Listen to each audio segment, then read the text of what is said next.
When do we get to stop playing Unrailed?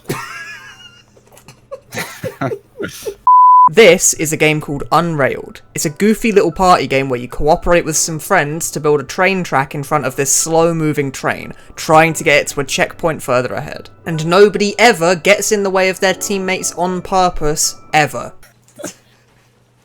Alex the train. Alex the train!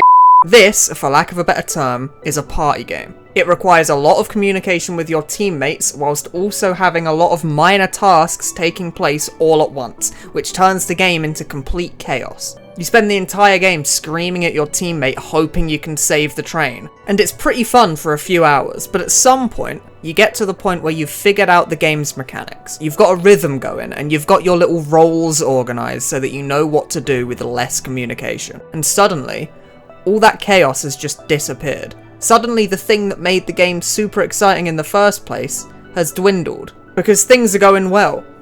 They're going too well.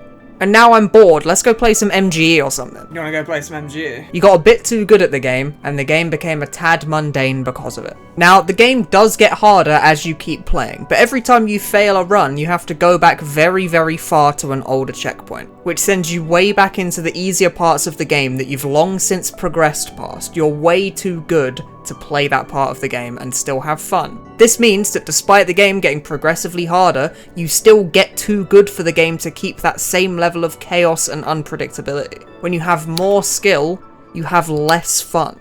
Oh, we have 4. Do it.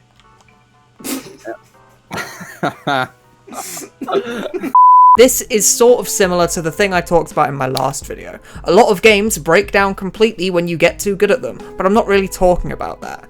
Yeah, in Dead by Daylight, the balance is really terrible, so high-level players tremendously survivor-sided and it makes me want to die. But that's not really what I'm talking about. I'm talking about how some goofy little party games can sort of lose their novelty when you become too well-versed with how their mechanics work.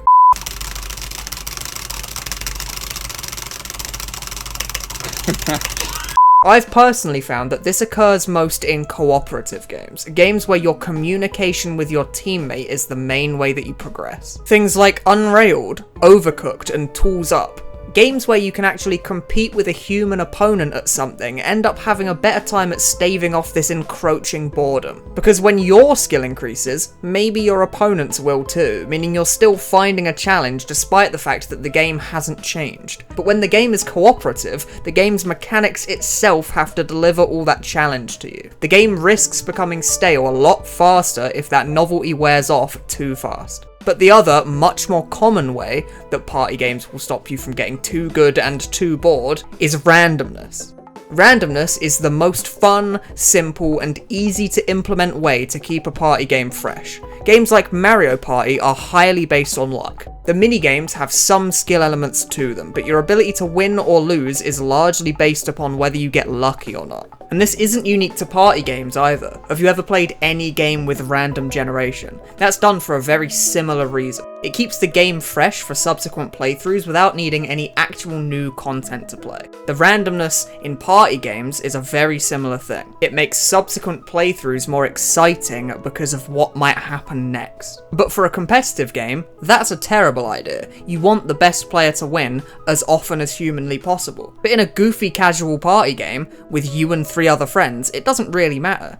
In fact, it's a good thing. Lowering that skill gap as far as possible means that every player feels like they have a chance, and it feels like the game is super close the entire time, even if it wouldn't be all that close without the randomness. Now, you'll get some competitive games that will slowly increase the level of randomness in their game over time with balance patches that aim to lower the skill gap while hoping nobody notices in an attempt to coax people into buying card packs because their actual skill level at the game has stopped actually mattering.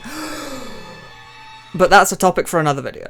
In party games, it's quite a smart idea. Little Timmy doesn't want to feel like he has no chance at all to come back in his game of Mario Party. Because if that happens, he won't want to play it for another round, and he certainly won't want to buy the new one when it comes out for the Switch 2.0 or whatever. But these other games I mentioned don't have too much of that. The game isn't all that random, which means the game allows you to figure it out a little bit too well sometimes. And with a game like Unrailed, once I've sussed out how it works, it's not so much fun anymore. The novelty's worn off, and I understand the game too well. So suddenly, I'm not really screaming at my friend to stop making mistakes anymore. We're just quietly winning the game. Thanks for watching.